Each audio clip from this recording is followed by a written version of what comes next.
Bonjour. Alors aujourd'hui, on est au mois de novembre. Il fait un peu froid et on va faire un cours. Quoi, un cours? Un cours, c'est un bien grand mot. On va essayer de parler de la philosophie de Locke, donc que j'ai vu donc dans mes cours et que j'ai traité en notes. Donc voilà, donc nous en fait on l'apprend cette année, c'est-à-dire c'est comment lire un texte philosophique dans une langue européenne. Et donc en fait on doit traduire des textes de Locke en anglais, donc les traduire en français. Donc voilà, mais le cours est quand même principalement expliqué en français. Donc, je vais bien évidemment l'expliquer en français. Donc voilà, donc il y a quand même aussi des concepts intéressants. Alors, John Locke, c'est un philosophe anglais. Euh, voilà, sa connaissance conditionnant celle de Berkeley, de Hume ou John Stuart Mill. Donc c'est une théorie de la connaissance. Et donc, théorie de la connaissance et sa philosophie morale et politique. Donc, Locke est relativement peu connu en France, où on s'en tient à son empirisme. Essai sur l'entendement humain, peu d'études académiques en France, pays anglophone, c'est différent. Locke jouit d'un immense prestige. Véritable intention de Locke, jusqu'où s'étend la connaissance humaine. Ne peut en rester à la genèse des idées dans Essai. But de Locke, c'est d'ordre pratique, en passant par la morale pour faire l'objet d'un savoir absolument certain.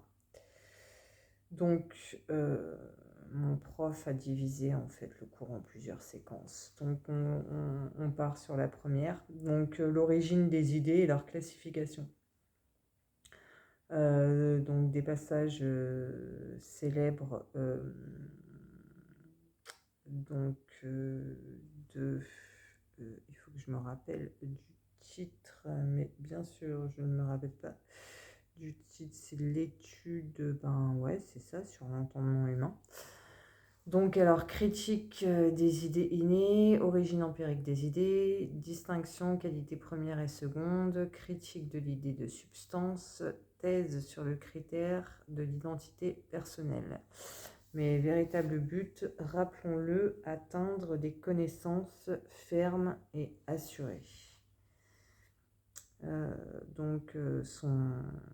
Son œuvre, écrit à 27 ans. 27 ans, c'est jeune. Publié fin de l'année 1689, esprit d'une grande maturité, 20 ans de réflexion derrière cette œuvre. La taxinomie des idées. Donc, la taxinomie, donc en fait, c'est la classification. Alors, pourquoi toujours employer des mots compliqués, me direz-vous? Donc, pour Locke, idée, c'est matériau de la connaissance humaine. Donc, il y en a deux types. Il y a les simples et les complexes. Les idées, elles ne sont pas vraies ou fausses. Seules les propositions. Mais propositions composées d'idées. Donc, l'excès... Non, l'essai...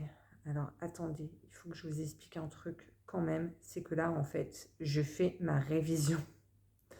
Autant des podcasts, les vidéos que j'ai fait avant, j'avais passé mon année d'études. Donc voilà, j'étais revenue dessus un petit peu plus assurée.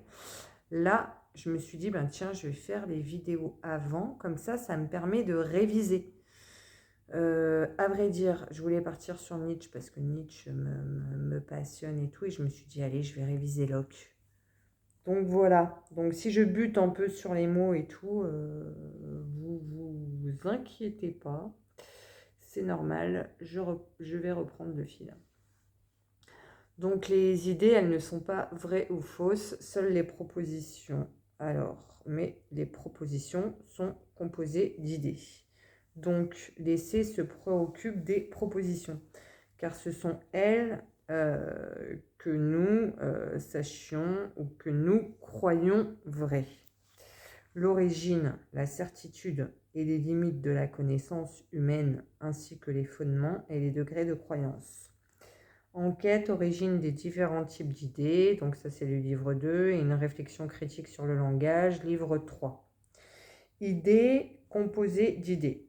Pas nouveau, Descartes disait montagne en or, pas de réalité de nature ou de d'essence.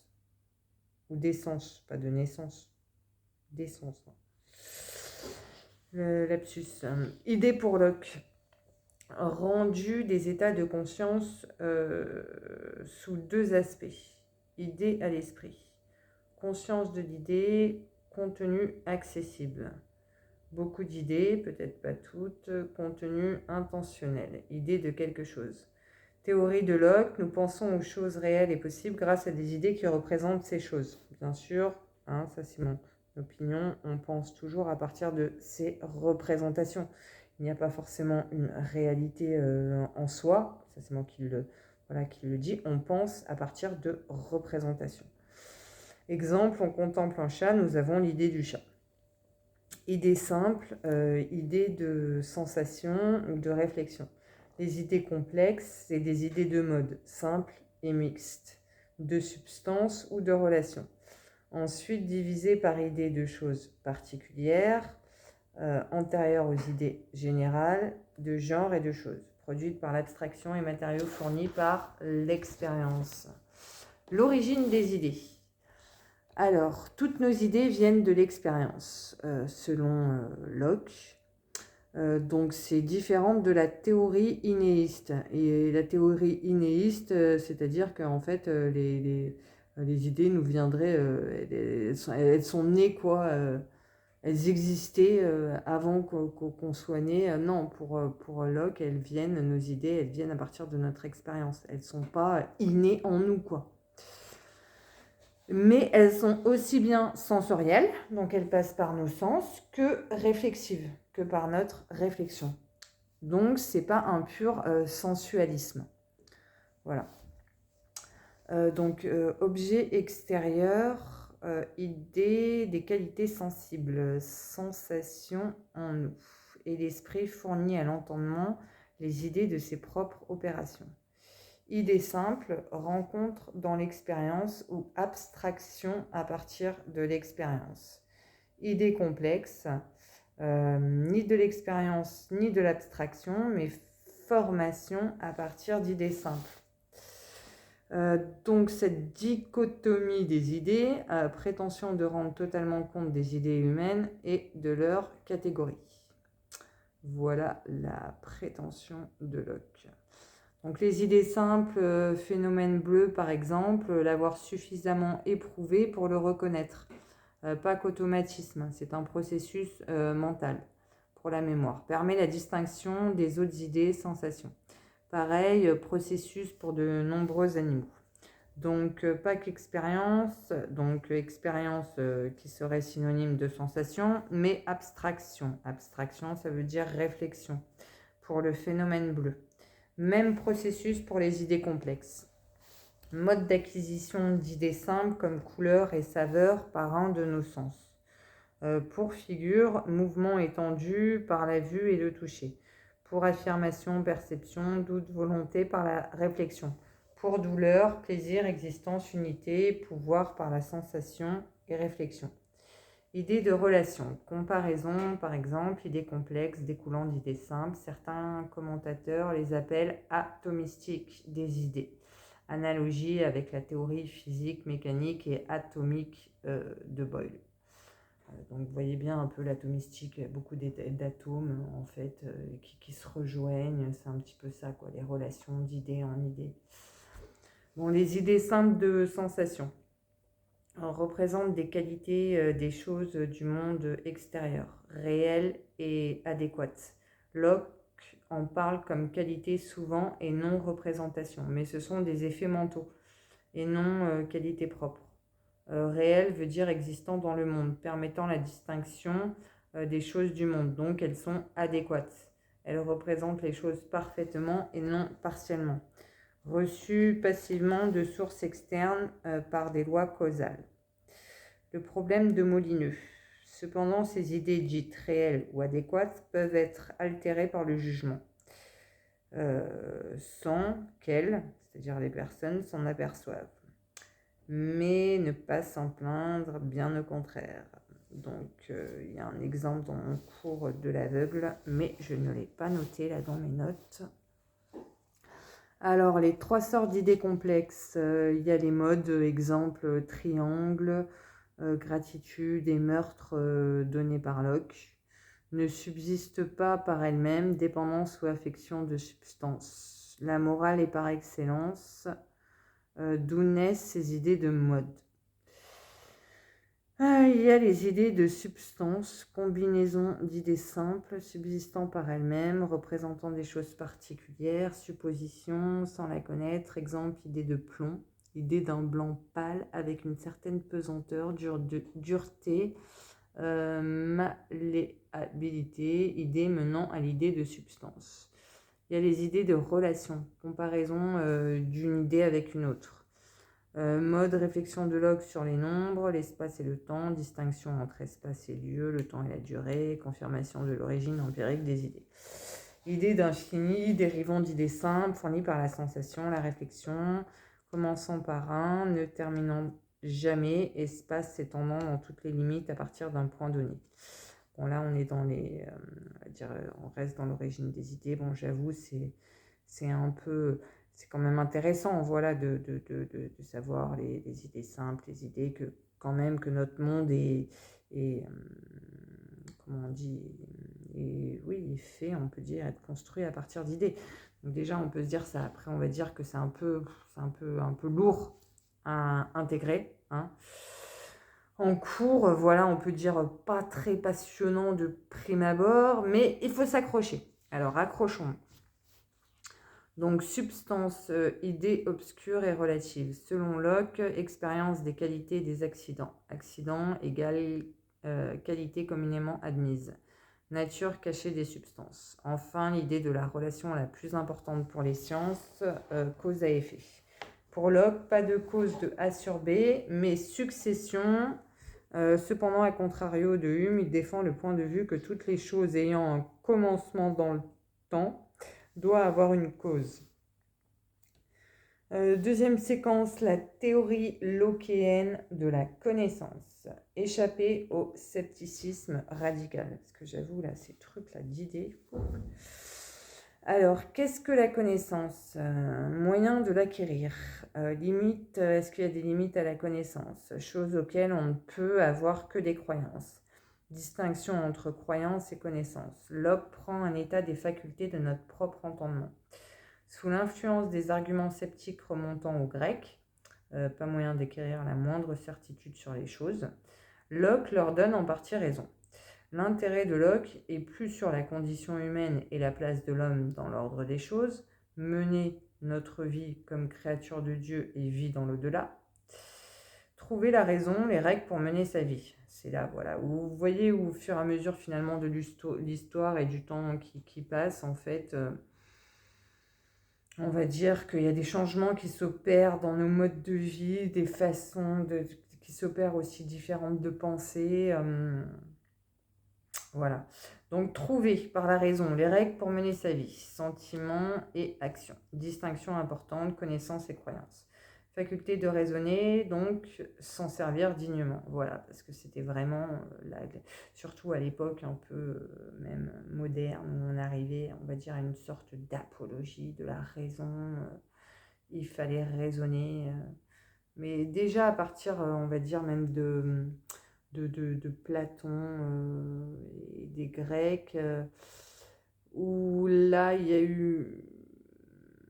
eu même la raison qui est advenue pour permettre de réfléchir et de penser les choses. Parce qu'avant, c'était pas du tout vu sous cet œil, quoi. Le logos, c'était un peu le principe de l'univers. Après, le logos s'est formé en tant que discours. Et surtout, après, il s'est formé en discours rationnel à partir justement de Platon et de Socrate. Et ce qui fait que tout le monde était à même finalement d'utiliser sa raison pour penser et pour mener sa vie, pour penser le monde. Voilà, on va dire que peut-être c'était moins instinctif. Bon, bref, il y a eu une suprématie de la raison, on peut dire, un peu, et jusqu'à encore aujourd'hui. Bon. Donc, pour Locke, donc les choses où on ne peut avoir que des croyances, d'autres qu'on ignore totalement, néanmoins, il reste des choses accessibles à la connaissance. Je relis cette phrase que je n'ai pas compris. Pour Locke, donc des choses où on ne peut avoir que des croyances. Voilà, il y a des choses apparemment où on ne peut avoir que des croyances, pour Locke. Et d'autres qu'on ignore alors totalement. Néanmoins, il reste des choses accessibles à la connaissance. Ok. Donc, pour Locke, ne pas se tourmenter de ne pas connaître des choses. Dieu nous a bien affublés pour l'essentiel. C'est joliment dit. Le scepticisme pour Locke peut être évité car 3 distinctions.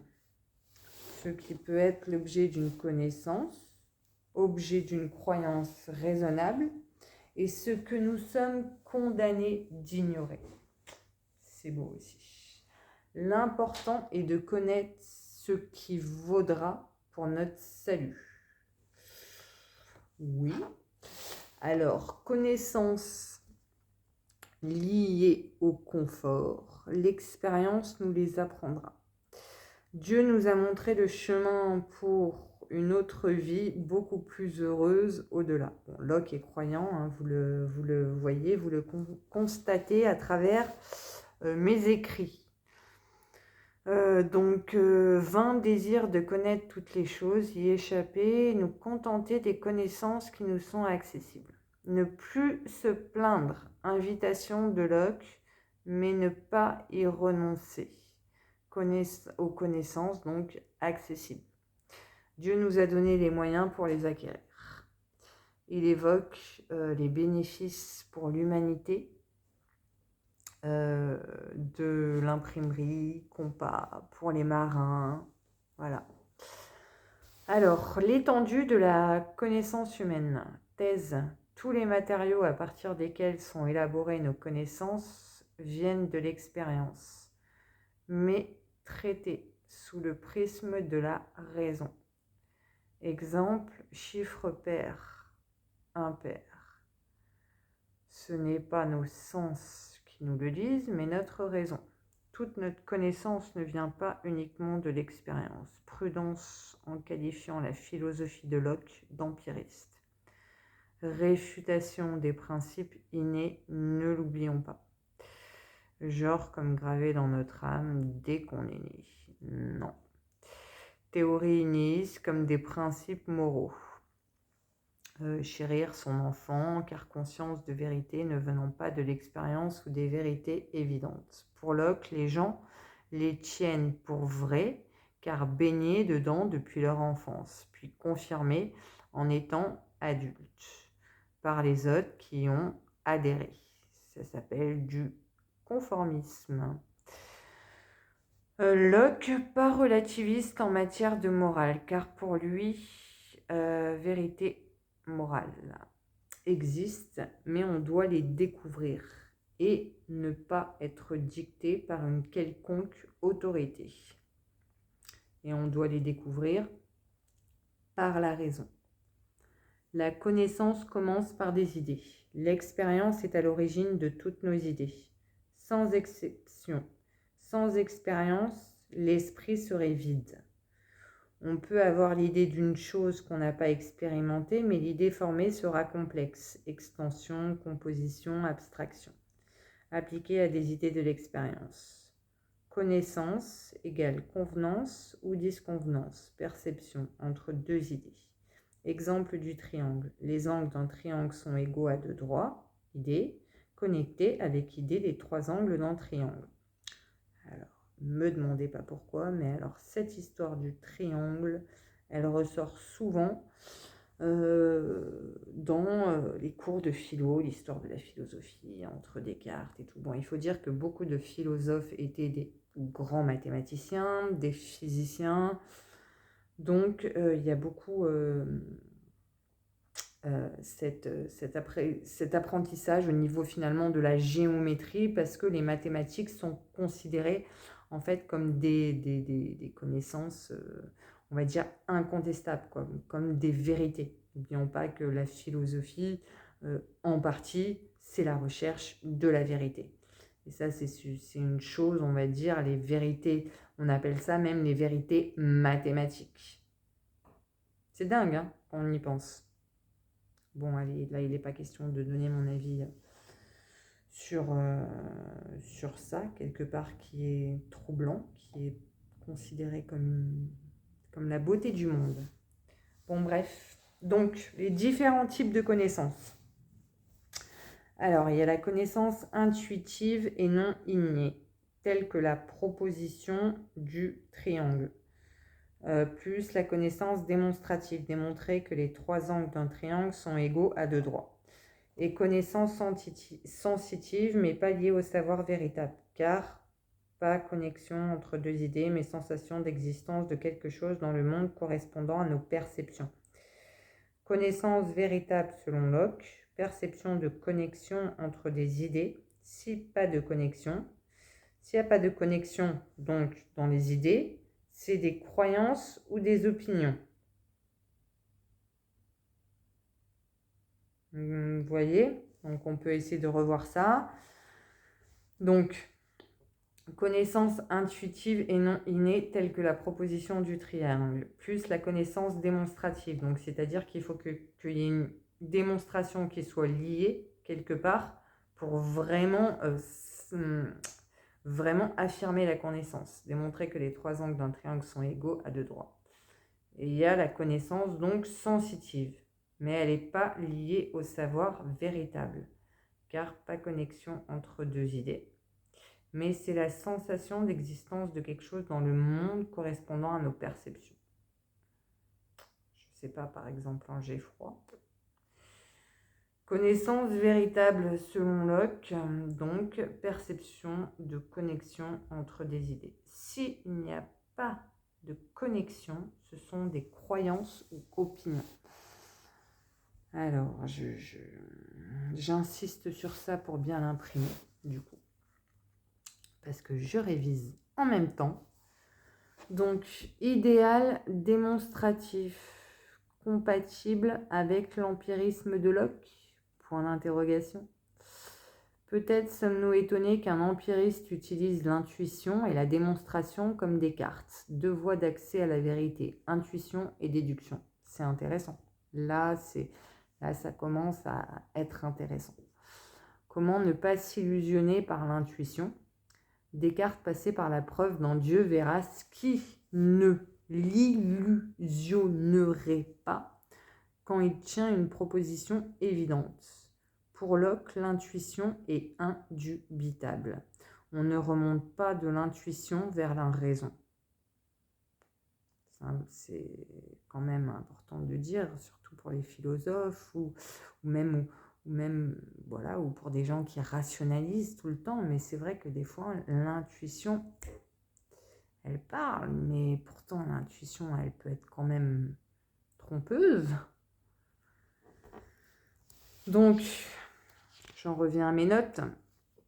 Pour la démonstration, Descartes dit qu'elle est moins fiable que l'intuition. Alors apparemment, selon Descartes, la démonstration est moins fiable que l'intuition, car elle fait intervenir la mémoire. Bon, ok, c'est vrai. Locke se range aussi à cet avis. Intuition, c'est égal immédiate. Oui, donc il faudrait une immédiateté, une intuition, mais moi je dis que l'intuition, ça peut être une croyance aussi. Ça, je ne suis pas tellement d'accord avec eux, finalement. ou je ne sais pas dans le sens, vraiment dans le véritable sens dans lequel ils l'entendent, ça oui, je ne pourrais pas en discuter avec eux. Donc, démonstration fastidieuse, surtout si elle est longue, mais Locke dit que la démonstration fournit des intuitions successives, donc fiables. Le tout est de maintenir l'attention. Donc, pour Locke, l'idéal de la connaissance est l'intuition, dans le cadre de son empirisme, à contrario de Descartes, chez qui l'objet de l'intuition n'est pas d'ordre sensoriel. Je relis ma phrase. Donc, pour Locke, l'idéal de la connaissance est l'intuition, dans le cadre de son empirisme, à contrario de Descartes, chez qui l'objet de l'intuition n'est pas d'ordre sensoriel. Donc apparemment, chez Descartes, ça ne passe pas par les sens, l'intuition. Chez Locke, ce n'est pas purement intellectuel ou suprasensible. Ok, voilà, donc il doit se situer sûrement entre les deux. Ok, et Descartes peut-être doit se situer que dans l'intellectualisme et il ne doit pas passer par la sensation. Donc les limites de la connaissance humaine. Comme nous ne connaissons pas la nature de la substance qui découle des corps naturels, écart entre nos idées et la véritable nature des choses, pour Locke, nous connaissons plus, j'arrive pas à me relire, je crois que j'ai écrit plus les mathématiques que les notions morales. Alors, on ne peut pas saisir toutes les relations entre les idées. Donc, il y a une limite. Notre connaissance dans toutes ces recherches ne va pas plus loin que l'expérience. Connaissance certaine et universelle.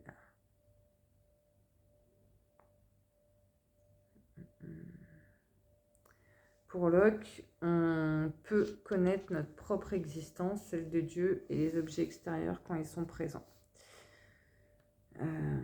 La réalité de la connaissance. Comment faire coïncider proposition et fait? Par la sémantique, idée simple nécessairement réelle, mais blanc ou froid, pas dans les choses, mais simple entre les choses et les impressions de blanc, par exemple. Pour les idées complexes, les distinguer. Idées réelles aussi pour les modes mixtes et relations, car non contradiction. Critères, pas besoin de correspondance dans la nature, car elles sont leur propre archétype. Pour les idées de substance réelle ou chimérique, s'il y a représentation de qualité dans la coexistence observée dans la nature. Ok. Séquence 3, le fondement lockéen de la morale. Prime abord, au niveau académique dans l'essai. Notion de morale trop obscure de Locke pour être prise au sérieux, trop rationaliste pour un philosophe empiriste. Pour Locke, comme les mathématiques par la raison, nous pouvons atteindre des certitudes dans le domaine de la morale.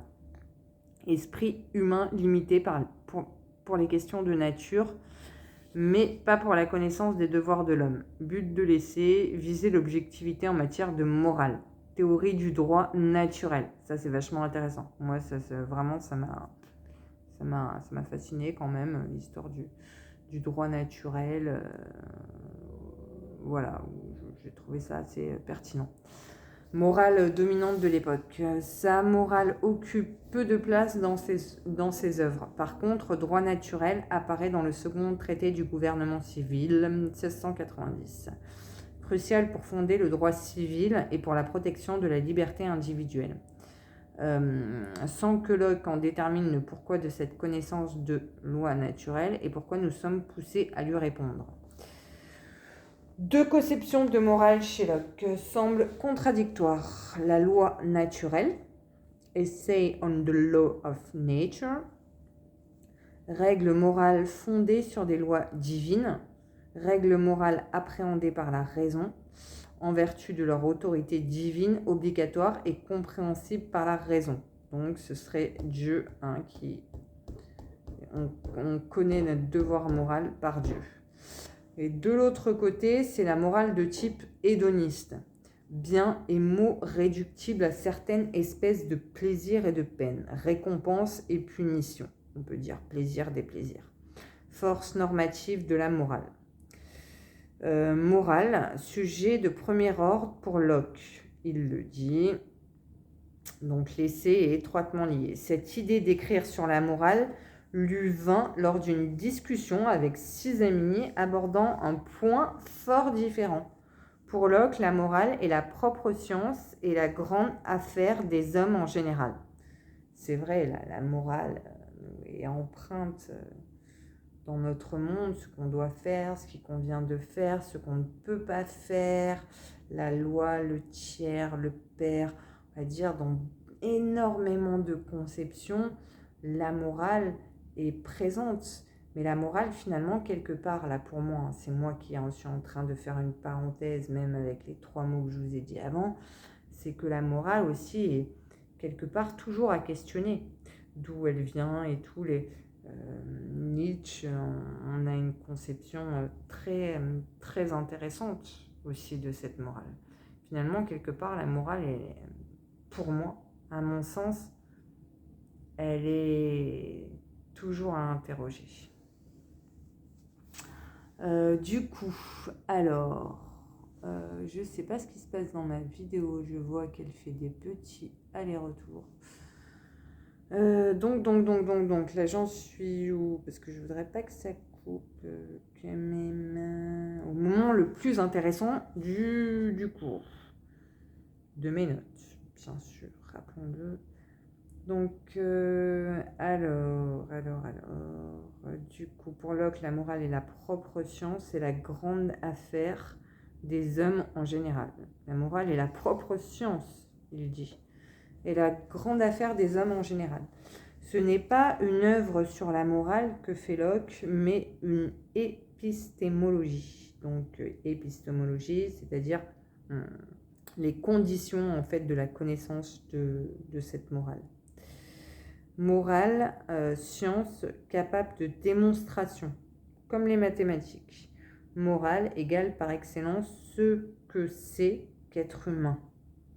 Pourtant, malgré ce vœu cher à Locke d'une science morale, sa promesse n'est pas vraiment tenue dans ses œuvres. Conflit d'interprétation de la morale lockéenne. Certains commentateurs voient la contradiction de la morale de la loi naturelle et celle de l'hédonisme. Morale de loi naturelle de ses jeunes années, l'hédonisme s'intègre mieux dans son œuvre empiriste. Conclusion, Locke se contredit dans son rationalisme moral. Pour d'autres commentateurs, pas de contradiction, l'hédonisme lockéen, motivation en morale entre connaître la loi et lui obéir. Pour une interprétation, la raison qui déduit la loi morale mais les considérations hédonistes permettent la conformité du comportement avec la loi. Une autre interprétation, approche hédoniste nécessaire pour ceux qui ne parviennent pas à être motivés par la raison des devoirs moraux. Alors, donc, le droit naturel de Locke, fondement de l'obligation morale. Donc, rationalisme et légalisme. Autorité divine juste et moralité, autorité législatrice, loi. Volonté d'un supérieur, règles de comportement, lier les hommes. Devoir d'obéissance, donc lien par l'autorité supérieure. Dimension téléologique, réflexion sur la nature humaine, devoir envers Dieu. Lien entre loi naturelle et loi de la nature, tradition thomiste, aristotélicienne. Pour Locke, devoirs moraux adaptés à la nature humaine. Connaissance par la raison, usage par la raison pour remplir cette fonction. Pourtant, dans l'essai, Locke rejette la métaphysique téléologique, mais l'objectif est fournir base naturelle et théologique à la loi naturelle. Bon, alors je vous dis, est-ce que vous êtes quand même un peu bien accrochés parce que le cours, là, n'est pas du tout fini. Je crois que je vais faire un podcast d'1h30. Ce cours est dingue. Bon, alors, morale, donc science déductive. Et puis en plus, je me dis que si je passe trop vite, je n'intègre pas bien les concepts et c'est sûrement pas une bonne idée. Et en plus, il faut que je recharge mon portable pour pas qu'il tombe en rade. Donc, excusez-moi. Voilà, pour le petit mouvement. Tac. Hop. Voilà, petit mouvement de caméra. Désolé. Désolé, c'est une... Alors, catastrophe. On va le remettre un peu correctement et je ne le fais plus bouger. Promis. Alors, du coup, morale, science déductive, universelle, connaissable par la raison. Déduit comme des axiomes mathématiques. Ensemble de nos devoirs, connaissance par excellence. Locke rend raison entre raison et sensation. Idée morale, tirée de l'expérience, idée complexe, avec élaboration de l'esprit comme justice et honnêteté, pas connue par nos sens. Étape, nos sens informent des objets extérieurs et des qualités. Qualité, mouvement de matière. Objet en mouvement, un art est une régularité. Merveilleux. Telle régularité et beauté nous interroge. D'où vient ce monde? Ne peut être le fruit du hasard. Volonté créatrice. Réflexion nous amène à homme, pas cause de soi. Créateur, pas moins parfait que la volonté humaine, mais pas humain, car les hommes ne sont pas cause à sui. Cause à sui, ça veut dire cause en soi. Raison dit création par une volonté divine, nous faire naître, exister, maintenir ou nous anéantir, nous rendre heureux ou malheureux. Donc aidé par la perception. La raison nous mène à l'existence d'un être supérieur auquel on est assujetti. Donc il faut honorer Dieu pour Locke. Idée morale, idée complexe de mode, archétype, conceptuel et non-réalité extérieure. Exemple d'idée morale incontestable. Il ne saurait y avoir de l'injustice où il n'y a point de propriété. Il va de soi, en examinant les idées, qu'aucune injustice ne peut être comprise en l'absence de propriété à violer. Comme l'idée de totale liberté sous un gouvernement, c'est impossible. D'où la morale de Locke, nul gouvernement n'accorde une absolue liberté. Pour Locke, bien que les connaissances humaines soient très limitées, Dieu nous a doté des connaissances les plus utiles à notre vie ici-bas. Vie morale, garante d'une vie heureuse dans l'au-delà. Et oui, Locke croit au salut. Séquence 4, la liberté. Volonté libre, mal posée, faux problème car absurde.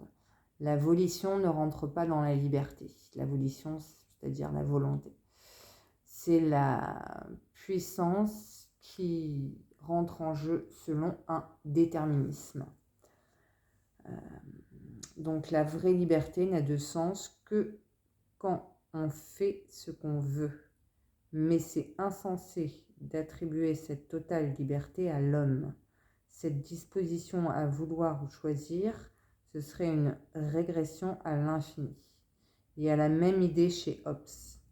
Qu'en est-il maintenant du mérite? Car Locke parle de justice pénale rétributiviste. S'il y a déterminisme. Pour Locke, c'est l'éducation qui fait la différence entre les hommes. N'est-il pas plus approprié de se référer à la dangerosité du criminel plutôt qu'au mérite? Hobbes, Spinoza et Diderot sont partisans de la peine de mort, car pas de libre arbitre, mais individu dangereux. Par exemple, pour Diderot, il n'existe ni vice, ni vertu, donc ni récompense, ni châtiment, mais bienfaisance ou malfaisance, doit être détruite et non punie. Donc allons plus loin dans la pensée de Locke pour comprendre, car il y a quand même une notion de libre arbitre chez Locke. Les hommes ne sont pas toujours enclins à suivre leurs désirs les plus ardents. Ils peuvent, avant de les satisfaire, examiner le bien et le mal. C'est notre raison, selon Locke, qui nous aide en cela. Et il y a une responsabilité humaine, ce qui lui permet la prudence et la circonspection pour savoir si cette satisfaction du désir nous mènera au bonheur véritable. Responsabilité et mérite égale indissociable d'une certaine liberté de choix. Locke semble se contredire, pourtant non. Libre arbitre, pas libre arbitre chez l'homme. L'homme est déterminé par son désir le plus véhément. Donc, pas de volonté, puisque c'est un désir, on peut même dire inconscient, qui est animé. Mais il possède une réflexion en lui, qui lui permet de savoir si ce désir l'emmènera au bonheur. Un des buts de la philosophie, rappelons-le, l'atteinte du bonheur. Par la réflexion, il peut faire naître l'inquiétude de ne pas voir advenir un autre désir qui le mènera au bonheur. C'est ainsi qu'il pourra éteindre son désir le plus véhément. On dirait bien une sorte de volonté, comme si Locke voulait réintroduire la notion de libre arbitre pour coller à sa notion de mérite dans sa justice rétributiviste pénale. Pour Locke, l'homme peut maîtriser ses passions. Par ailleurs, y a-t-il une vraie liberté de l'homme à choisir entre tel désir ou tel désir, mais plutôt nécessité en regard des répercussions de ses choix, comme Hobbes le souligne dans Léviathan. De plus, comment l'homme peut être déterminé, selon Locke, par l'inquiétude pressante du désir immédiat qui détermine la volonté, et d'autre part que l'homme puisse volontairement délibérer sur les conséquences de ses choix. Il est difficile de sauver cette cohérence de libre arbitre chez Hobbes. Quoi qu'il en soit, il dit souvent que dans la plupart des cas, un homme n'est pas en liberté de ne pas vouloir. Et il souligne l'importance de l'éducation. Ce pourquoi l'homme s'inquiète sont des traces mnésiques, même légères, de l'influence parentale. Étant enfant, conséquence importante et durable. On le voit dans le psychologisme aujourd'hui. Petite parenthèse.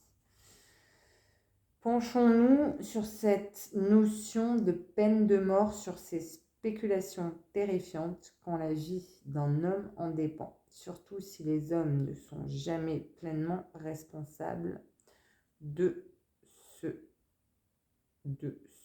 qui leur est advenu.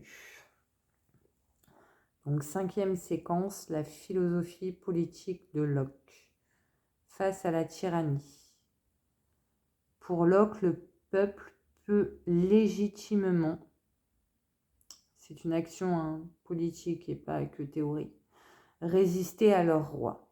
Dans le cas où le pouvoir politique est jugé illégitime ou dans l'exercice d'un pouvoir oppressif tyrannique. Plus l'avantage donc du bien commun mais propre et particulier, donc ambition, vengeance, avarice, passion déréglée. Distinction en fait entre le roi et le tyran. Donc distinction de chez Hobbes qui prône un intérêt distinct et propre de ses sujets par le souverain. Pour Locke, c'est le consentement du peuple qui a conféré l'autorité politique. Cela ne dérive pas de Dieu, comme la théorie de Filmer. Le gouvernant, c'est égal le représentant du bien commun, s'appuyant sur des lois, ayant reçu l'aval du peuple. Si les limites sont outrepassées, donc ça en devient un tyran. Le gouvernant perd son autorité et redevient une personne privée et non publique. Le peuple retrouve le droit de se défendre lui-même et donc résister par la force aux actions du tyran. Je crois qu'on est tous d'accord là-dessus. Petite analyse personnelle. Analyse de la tyrannie de Locke présupposée par une monarchie héréditaire, mélangeant noblesse et représentants choisis pour un temps par le peuple. Pouvoir démocratique plus important chez Locke, faire les lois pour le bien commun, par une assemblée élue par le peuple et devant aussi respecter ses lois. Lois constamment protégées par le pouvoir exécutif, mais subordonnées au législatif. Même si, comme en Angleterre, le roi conserve une part du pouvoir législatif avec son droit de veto. Le pouvoir exécutif ne peut empêcher, dans la conception de Locke, l'Assemblée législative de se rassembler. Exemple du roi qui refuse en 1681 et 1695 et 1685, sous peine d'entrer en état de guerre avec le peuple. Le peuple se garde le droit de juger si le pouvoir de l'exécutif est utilisé conformément à la fin qui lui a été prescrite, tyrannique ou pas, comme la corruption, ou voter des lois conformes à ses intérêts particuliers. Exemple de Charles II et de James, justifier la résistance du peuple. Le droit de propriété maintenant. Pour Locke, la propriété de chacun lui appartient et aucun pouvoir, même suprême, ne doit en faire autrement. La propriété a plus de chances d'être respectée quand il y a une assemblée législative en place que sans parlement avec un roi monarchie. Formation de la société politique par Locke. Maintenant, comment devient-on propriétaire ? Point d'interrogation. L'état de nature lockéen. Locke, pas seul philosophe, partant du concept de l'état de nature. Très intéressant cet état de nature. Hobbes aussi, seulement Locke, rajoute un commandement moral élémentaire. Il doit faire de sa liberté le meilleur et le plus noble usage que sa propre conservation demande de lui. Nul ne doit nuire à un autre ou à soi. Ce n'est pas un état de licence. C'est la raison qui doit régler les hommes, étant tous égaux et indépendants.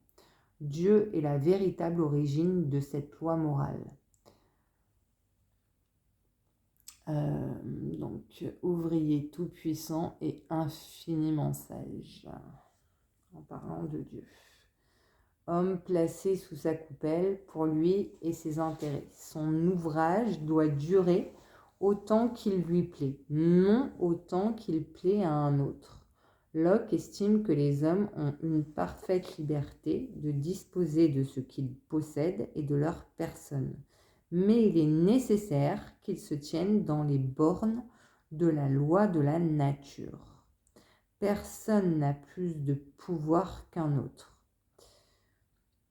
Ça, c'est un état d'égalité.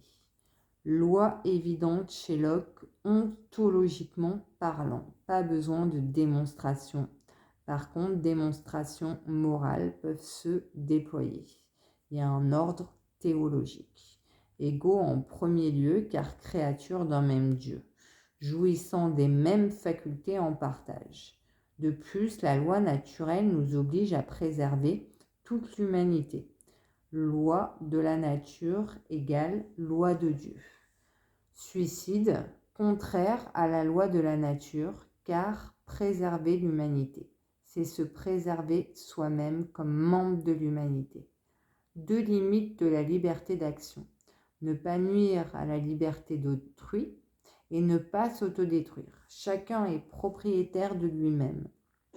Libéralisme politique, différent du paternalisme imposant croyance sous la bannière du bien.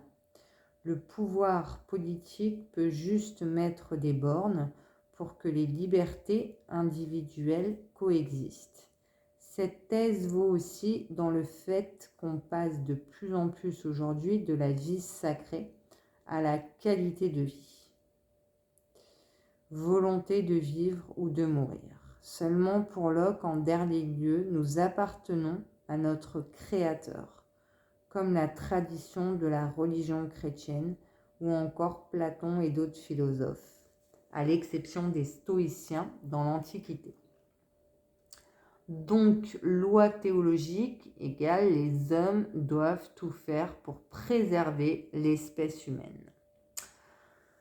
Le droit naturel de punir.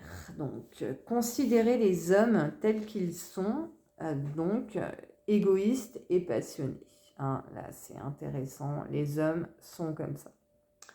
Traité du gouvernement civil. Ils ne sont pas que ça, mais ils sont en partie ça. Donc, traité du gouvernement civil, droit de punir, sinon volonté de Dieu vaine. Cette morale fait l'objet d'une démonstration absolument certaine. C'est une forme de science. Chaque violation de la loi, agression envers l'espèce entière et non pas un individu, Locke ne justifie pas son interprétation. Qu'en est-il du droit de punir? Deux raisons, utilitariste et rétributiviste, généralement concurrentes. Donc voilà, alors la première, donc utilitariste, punition, certain mal, mais bénéfique pour le plus grand nombre. Voilà, c'est ça en fait, les politiques utilitaristes, c'est toujours un bien pour le plus grand nombre. C'est-à-dire même des fois on peut supprimer le bien de peu de personnes tant que c'est pour le bien de tous, quoi. Hein. Voilà, pour le plus grand bien de tout le monde. En fait, c'est une sorte de mathématique, hein, on va dire. Voilà. Voilà, alors la première, donc on a dit punition, certain mal, mais bénéfique pour le plus grand nombre, sécurité des biens et des personnes. Et la seconde, donc de type rétributiviste, légitimer le châtiment, réponse appropriée aux dommages subis par la victime. C'est une réparation, donc rétributiviste, une rétribution, quoi. On te donne quelque chose, on te rétribue. Ce sont la raison tranquille et la pure conscience qui ordonnent naturellement ce droit de punir. C'est surtout la fonction dissuasive du châtiment qui est en jeu, pour lui et ses semblables. Inspiration par la crainte. Tout homme peut infliger la sanction, pas seulement la victime, préservation de l'humanité, c'est une affaire de tous. Puis la victime n'est pas toujours en mesure de pouvoir le faire. Mais principe problématique, nécessité de le confier à un pouvoir judiciaire, c'est-à-dire un pouvoir tiers, impartial, sorti de l'état de nature. Principe de moindre cruauté, juste dissuasif, différence entre justice et vengeance première. Voilà, raison, seconde, ce serait une passion destructrice, si on laisserait, on va dire, qu'à l'état de nature, alimentant le cercle de la violence. Donc, nécessité d'une institution judiciaire impartiale. Partial, c'est un bien grand mot pour moi. Bon, pour Locke, celui qui viole la loi de la nature renonce au principe de la nature humaine. Voilà, comme il a violé les lois de la nature, la personne, c'est comme s'il n'était plus humain, quoi. Donc, pourtant, celui qui viole la loi n'est pas toujours un être totalement animal, voulant nuire à l'humanité entière. Au contraire de Robert Filmer, Locke démontre qu'il n'y a pas de rapport entre propriété privée et exercice du pouvoir. Ce n'est pas parce que Adam est le propriétaire de la terre entière qu'il a le droit de gouverner les autres hommes. Non, c'est le consentement des gouvernés qui confère ce pouvoir à l'unanimité et pour le bien commun. Contrat social lockéen, parce que beaucoup de philosophes qui ont fait des contrats sociaux, Rousseau notamment. Renoncement de chacun à son droit naturel de punir, s'en remettre à l'institution des juges impartiaux, obéir aux lois communes à condition qu'il n'y ait pas de contradiction dans la finalité de l'État. Protection de la propriété individuelle. Chez Locke, vie, liberté et vie, liberté et bien matériel. Droit de subsister, droit à la propriété. Locke se fait interprète des Écritures, limite au processus d'accumulation et d'appropriation que Dieu a mis à notre disposition. un de nos frères dans le besoin peut demander un droit au surplus. Principe de charité pour lui éviter la misère extrême. Impossible de survivre par d'autres moyens. Tous les hommes doivent être préservés et pas qu'un type d'homme. Par exemple, dans une bataille, le vainqueur ne peut pas prendre plus que son dû. Son dû empêche la vie des enfants des soldats vaincus de subsister. Il doit relâcher son droit. Minimum vital pour Locke. Viande, des vêtements et un logis, qu'il travaille ou non. Sanction pénale, quand ce droit à la subsistance n'est pas respecté. Pour chaque officier devant s'y plier dans chaque paroisse. Maintenant, comment passe-t-on d'une terre dont chaque homme peut jouir à un droit de propriété ? Locke veut convaincre qu'une monarchie constitutionnelle est plus bénéfique. Stabilité et prospérité. Et prospérité, j'ai mis qu'une absolue. Constitutionnelle est plus bénéfique qu'une absolue. Alors, ok, une monarchie constitutionnelle est plus bénéfique qu'une absolue. Donc, principe d'individuation, puisque les termes universaux, abstraction, être, c'est être un individu. L'homme ne peut s'affirmer que par son individualité, différent d'égoïsme, l'individualité. Chaque individu, différent d'un autre dans son individualité, est semblable à l'autre par justement son identité distinctive. Individualité, volonté propre, indépendante de celle d'autrui. Liberté naturelle, qui, à l'état de nature, chacun peut s'affirmer comme l'égal des autres. Dieu a donné à l'individu la pleine et entière propriété de sa personne. Nul n'a de droit sur sa personne. Possesseur de lui-même, possesseur de son corps, des efforts produits par son corps, produits de son travail. Tout ce qu'il a tiré de l'état de nature par sa peine et son industrie appartient à lui seul. Personne ne saurait avoir droit sur ce qui a été acquis par cette peine. Cette thèse ne rentre absolument pas en conflit avec le droit à la subsistance et contre donc l'accumulation excessive des biens, indépendamment de la quantité de travail fourni. Ce n'est donc pas de l'ultralibéralisme refusant toute redistribution des richesses par l'État. Défense de la monarchie constitutionnelle. Donc, je vais allumer la lumière parce que je commence à ne plus rien y voir. Donc, défense de la monarchie constitutionnelle, tout le pouvoir politique, pas dans les mêmes mains, absolu, mais dans un parlement, Sénat, afin que chacun puisse jouir de sa propriété. Éviter un pouvoir tyrannique qui entraverait le bien public. Contrairement à Hobbes, monarchie absolue, pas légitime. Le peuple ne peut se sentir en sécurité ou en repos face à un tel pouvoir. Il n'est pas dans une société civile jusqu'à ce qu'il y ait une autorité législative collective de gens. Nul n'est au-dessus des lois, différent de Hobbes, souverain au-dessus des lois. Donc la 6e séquence. La philosophie pénale de Locke. L'utilitarisme pénal dans le second traité. Raison de punir. Peine capitale justifiée. Démonstration morale de Locke, c'est un syllogisme. Notion de juste, d'injuste, bien, mal, antérieure à l'état politique. C'est la raison qui enseigne cette loi.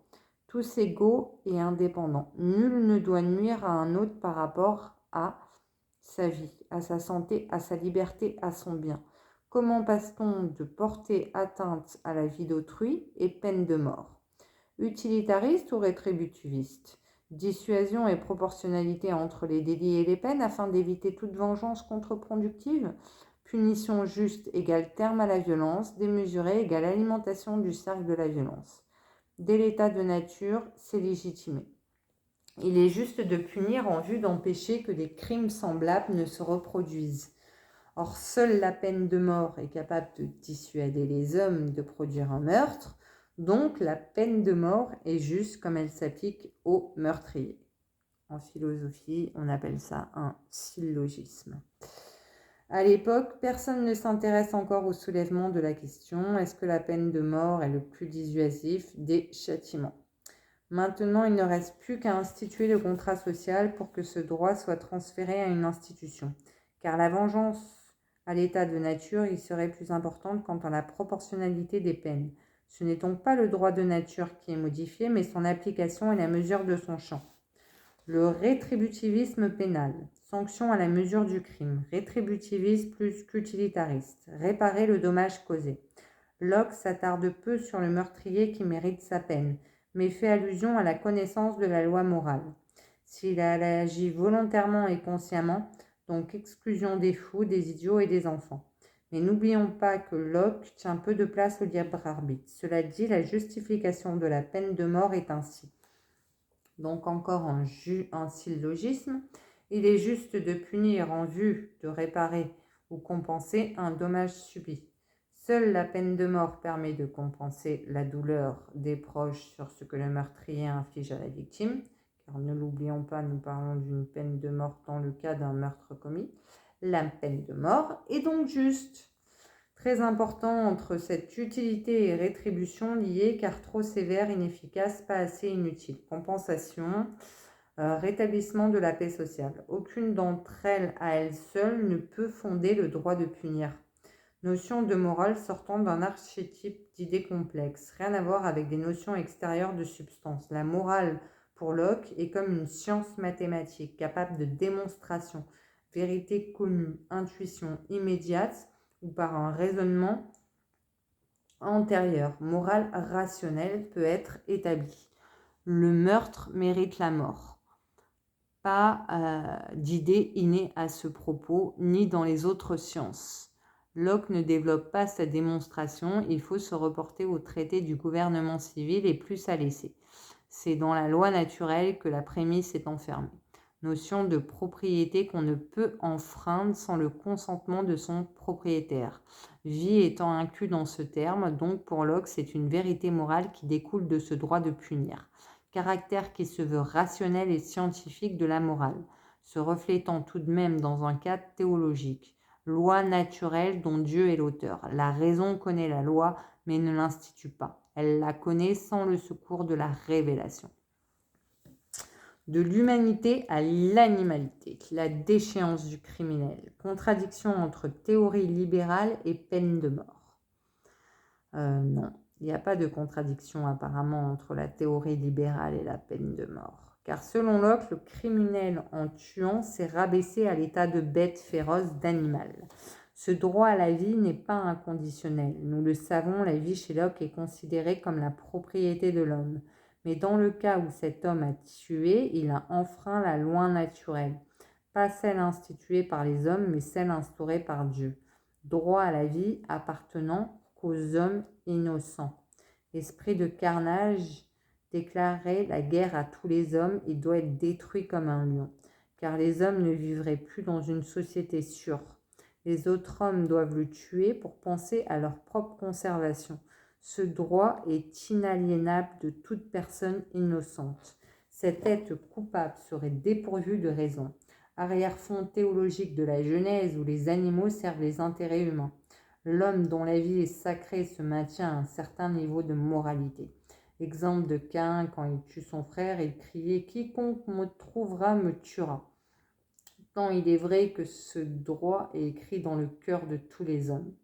Nous pouvons faire un syllogisme, un autre. L'homme a le droit à la vie. L'homme a le droit à la vie tant qu'il ne perd sa dignité morale. Tuer un homme, c'est perdre sa dignité morale.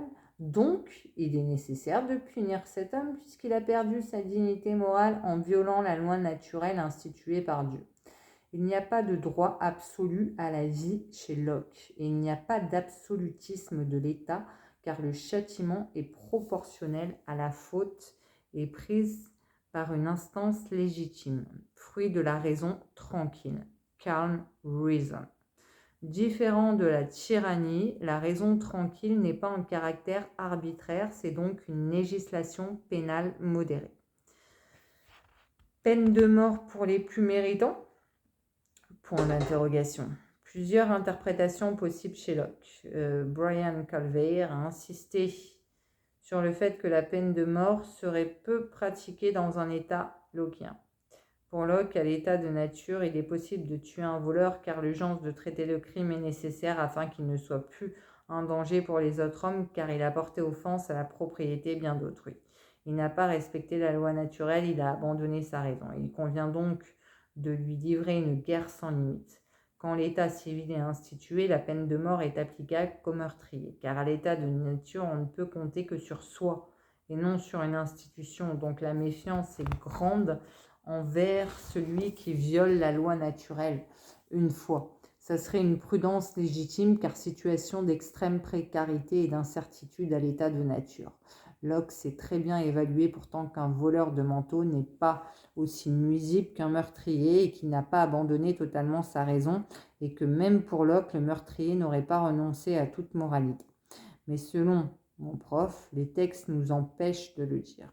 Ce n'est pas la position personnelle de Locke d'expliquer ces faits de nature, mais sa vision fictive et objective. À l'état de nature, c'est une proposition brutale, car extrême méfiance, même envers un voleur. Toute infraction de la loi naturelle pousserait d'une force certaine à cela. Cela dit, une fois l'état institué, plusieurs autres systèmes sont possibles, notamment l'incarcération. La thèse de Locke que chaque assassin mérite la mort pourrait rentrer dans le cadre d'une absolue responsabilisation de la personne, un être sans excuse. Sartre, l'être et le néant. Mais c'est sans compter sur cette détermination qu'il impute à l'éducation des hommes et qu'il les a déterminés. Les hommes ont toute la peine du monde à suspendre un désir par la raison, à ne pas se laisser déterminer par une inquiétude actuelle. Le caractère de chacun est de ce fait empirique. La théorie du mérite que des hommes meurent par Locke est plus de nature métaphysique qu'empirique. Un peu contradictoire, non ? Locke reste aussi silencieux sur la façon de déterminer précisément le degré de responsabilité d'un individu. Ce sont les juges qui détermineront. Locke offre une théorie de système sans précisément la déterminer. Juste, c'est par sa mauvaise conduite qu'un homme mérite de mourir. L'action commise suffit à cela, et non la personnalité du coupable ou son degré d'implication. Il est difficile en ce sens d'appliquer une justice rétributiviste pénale tout à fait cohérente et cela déstabilise son système de pensée. Voilà, on est arrivé à la fin de cette prise de notes de cours qui était assez conséquente, je dois dire. À bientôt, bonne soirée ou bonne journée, ceux qui m'écouteront en journée.